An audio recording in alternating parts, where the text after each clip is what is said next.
remembered the other day, I remembered a time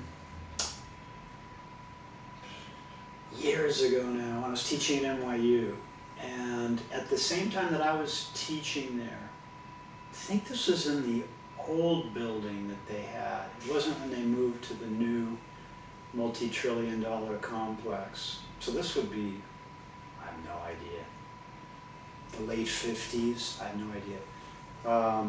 Not my late 50s, the world's late 50s. And they, they always have good guitar players, good musicians teaching there. Less so now that I'm not teaching there, but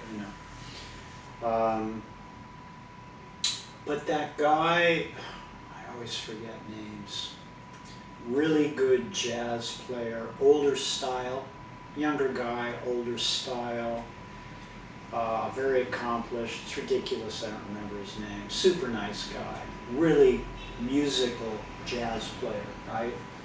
Somebody that that doesn't just run the language, more creative, but still thoroughly in the tradition.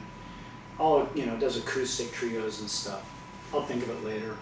Anyway, I hit him up for a lesson because he was in the same building, and I had some time off, and I had this question that I wanted to ask him. And so I remember I insisted on paying him. He was like, I had to basically get into a fist fight with him to get him to accept the money. But I thought $3,000 in cash was a fair price for a half an hour lesson, No, but it was at a time when I was kind of considering using my ear more, playing by my ear more than by what my hands knew.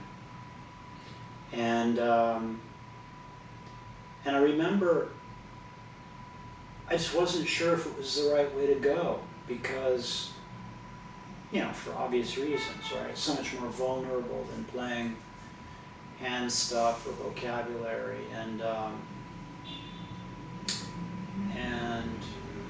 so I was just asking him, what do you think? What would be your advice? At this kind of like little turning point that I hit. He said, well, let me hear some of it. And so I played a little bit, and he said, I don't know why you wouldn't do that. And I said, well, I'm afraid nobody will like it.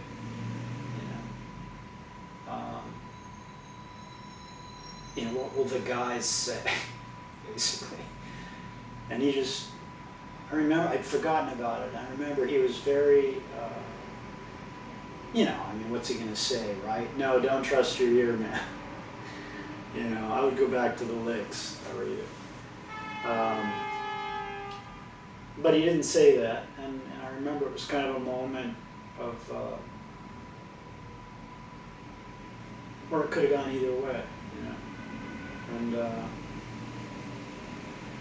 don't know, lately, as I've been kind of, I've been obviously talking about it in here, like this, wanting to, have more hand stuff, more stuff that kind of convinces people that I'm good, maybe in a more superficial way. But I find that the more that I work on stuff that's not ear-based, the less comfortable I am, the less happy I am. And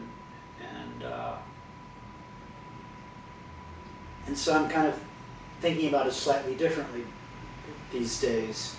I take my day right now is part of the day is practicing, part of the day is writing.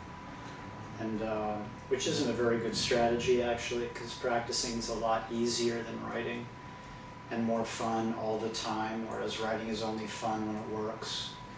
Well, I guess it's the same with improvising, but what I'm finding is rather than coming at the faster stuff that I want to have access to from itself, okay, let me turn on the metronome and practice faster stuff, which, as I say, I think I mentioned, I don't really like the way it sounds. It didn't feel good. And I don't mean just because it was hard. I just mean it just didn't feel like a very good faith direction. And so now I'm kind of thinking more about it like from the improvisational side, the melodic side, and the rhythmic side.